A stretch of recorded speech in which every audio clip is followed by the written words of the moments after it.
So guys ನಾನು ಇವತ್ತು ಮಾಡ್ತೀನಿ ಆರೆಂಜ್ ಜ್ಯೂಸ್. ಸೊ ನಿಮಗೂ ಹೇಳಿಕೊಡ್ತೀನಿ ನನ್ನ ರೀತಿಯಲ್ಲಿ ಮಾಡೋದು. ಇದನ್ನು ಎರಡನೇ ಸತಿ ಮಾಡ್ತಿದ್ದು. ಸೊ ನನ್ನ ಟೆಕ್ನಿಕಲ್ಲಿ ಮಾಡಿ ತುಂಬ ಚೆನ್ನಾಗೋಗುತ್ತೆ.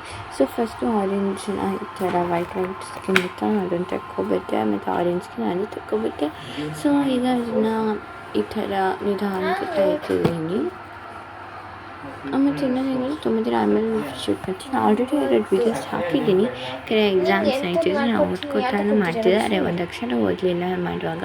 ಆಯಿತು, ಈಗ ಅದನ್ನು ಹೇಗೋ ಮಾಡಿ ಬಾಹುಬಲಿ ಶಕ್ತಿಯಿಂದ ತಪಸ್ ಮಾಡಿ ಬಿಡಿಸ್ಕೊಂಡಿದ್ದೀನಿ. ಈಗ ಇದನ್ನು ಮತ್ತೆ ಒಂದೊಂದು ತೊಗೋಬೇಕು. ನೋಡಿ ಗೈಸ್ ಎಷ್ಟು ಫಾಸ್ಟಾಗಿ ಕೆಲಸ ಮಾಡ್ತೀನಿ ನಾನು. ಸೊ ಹಿಂಗೊಂದು ಹೇಳ್ಕೊಡ್ತೀನಿ. ಇದು ಹೆಂಗೆ ಮಾಡಬೇಕಂದ್ರೆ ಇಲ್ಲಿ ಹೋಲ್ ಮಾಡಬೇಕು, ಈ ಥರ ಹೋಲ್ ಮಾಡಬೇಕು ಮಧ್ಯದಲ್ಲಿ ಸೈಡಿಂದ. ಆಮೇಲೆ ಅಲ್ಲಿರೋ ಬೀಜನೆಲ್ಲ ಬಿಡಬೇಕು. ಬೀಜ ಇದ್ದರೆ ಇಲ್ಲ ಅಂದರೆ ಪ್ರಾಬ್ಲಮ್ಸ್, ನೋ ವರೀಸ್. ಸೊ ಈಗ ನಾನು ಇದೇ ಥರ ಮಾಡಿ, ಅಂದರೆ ಯಾವ ಬೀಜನೂ ಬಚ್ಚಿಲ್ಲ, ಪರವಾಗಿಲ್ಲ. ಸೊ ಇದನ್ನು ಮತ್ತೆ ಕಟ್ ಮಾಡ್ತೀನಿ, ಯಾಕೆ ಅಂತ ಗೊತ್ತಿಲ್ಲ, ಬೀಜ ಇದೆಯೋ ಇಲ್ಲೋ ಮತ್ತು ನೋಡೋಕ್ಕೆ. ಓಕೆ ಗೈಸ್, ಬೀಜ ಅಂತೂ ಇಲ್ಲ ಯಾವುದ್ರಲ್ಲೂ. ಮತ್ತು ನಾನೀಗ ಒಂದೊಂದಾಗಿ ಬಿಡಿಸ್ಕೋತೀನಿ. ಮತ್ತು ನಾನು ಒಂದೊಂದಾಗಿ ಬಿಡಿಸ್ಕೋತೀನಿ. ನೋಡಿ ಗೈಸ್, ಮತ್ತು ಎಷ್ಟು ಫಾಸ್ಟಾಗಿ ಕೆಲಸ ಮಾಡ್ತೀನಿ. ನಾನೆಷ್ಟು ಬೇಗ ಕೆಲಸ ಮಾಡ್ತೀನಿ.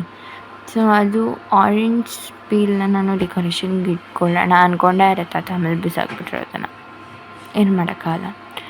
ಸೊ ಈಗ ನಾನು ಮತ್ತೆ ಬಂದೀನಿ ಇದನ್ನು ಇದರೊಳಗಡೆ ಹಾಕೋದಕ್ಕೆ. ಅದು ಆರೆಂಜ್ ಪೀಲ್ನ ನಾನು ಡೆಕೋರೇಷನ್ಗೆ ಯೂಸ್ ಮಾಡ್ತೀನಿ. ಏನಾಗ್ತಿದೆಯೋ ಗೊತ್ತಿಲ್ಲ. ಸೊ ಇದನ್ನು ಇದರೊಳಗಡೆ ಹಾಕಿಬಿಟ್ಟು ಎಲ್ಲ ಬೀಜ ಇದೆಯಲ್ವ ನೋಡ್ಕೊಬಿಟ್ಟು ಬಾಯ್ ಗೈಸ್. ಸೊ ಇಲ್ಲಿ ನಾನು ನೀರು ಹಾಕಲೇ ಬಿಡುವ ಗೊತ್ತಾಗಿಲ್ಲ, ನಾನು ಸ್ವಲ್ಪ ಹಾಕ್ತೀನಿ. ಹಾಕಬೇಕಾ ಬೇಡವಾ ಗೊತ್ತಿಲ್ಲ ನನಗೆ, ಹಾಕಿದ್ದೀನಿ ಸದ್ಯಕ್ಕೆ. ಮತ್ತು ಈಗ ಇಲ್ಲಿ ಶುಗರ್ ಹಾಕ್ತೀನಿ. ನೀರು ತೆಗೆದುಬಿಟ್ಟು ಗೊತ್ತಾಗ್ತೀನಿ ಅಂತ ಮಾಡಬೇಕು ಅಂತ. ಗೈಸ್ ನಾನು ಹೆಂಗೆ ಮಾಡ್ತೀನಿ ಅಂದರೆ ನಾನು ಹಂಗೆ ಫಾಲೋ ಮಾಡಿ ನೀರು ಹಾಕೋದು ತೆಗೆಯೋದು. ಸೊ ಅದರಿಂದ ಆರೆಂಜು ಡಬಲ್ ವಾಶ್ ಆದಂಗೆ ಹಾಕ್ಬೋದು. ಅಲ್ಲೊಂದ್ಸತಿ ವಾಶ್ ಮಾಡಿರ್ತೀರ, ಇನ್ನೊಂದ್ಸತಿ ವಾಶ್ ಮಾಡಿರ್ತೀರ, ಆ ಥರ ಆಗುತ್ತೆ. ಸೊ ನೋಡಿ ಇಷ್ಟು ಕೊಳೆಯುತ್ತೆ ಅದರೊಳಗೆ, ಅದು ಮತ್ತೆ ವಾಶ್ ಮಾಡಿರೋದ್ರಲ್ಲಿ ಕೊಳೆಯಿತು. ಸೊ ಈಗ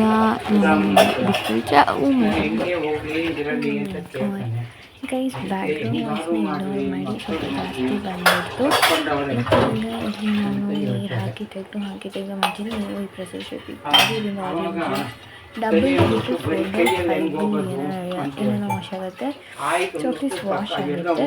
ಸೊ ಈಗ ಇದನ್ನು ಬ್ರೌನ್ ಮಾಡಬೇಕು. ಸೊ ಇದಕ್ಕೆ ಶುಗರ್ ಹಾಕ್ತೀನಿ, ಶುಗರ್ ಅದಕ್ಕೆ ಇಟ್ಟಿದ್ದೀನಿ. ಶುಗರ್ ಹಾಕ್ತೀನಿ.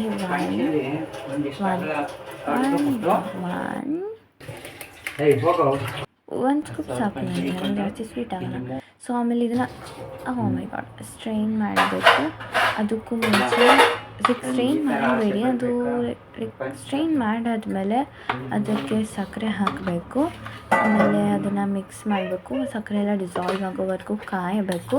ಆಮೇಲೆ ಬೇಕಿದ್ರೆ ಮತ್ತೆ ಸ್ಟ್ರೈನ್ ಮಾಡ್ಬೋದು, ಸಕ್ಕರೆ ಎಲ್ಲ ಡಿಸಾಲ್ವ್ ಆಗಿದೆಯಾ ಎಲ್ಲ ನೋಡೋಕ್ಕೆ.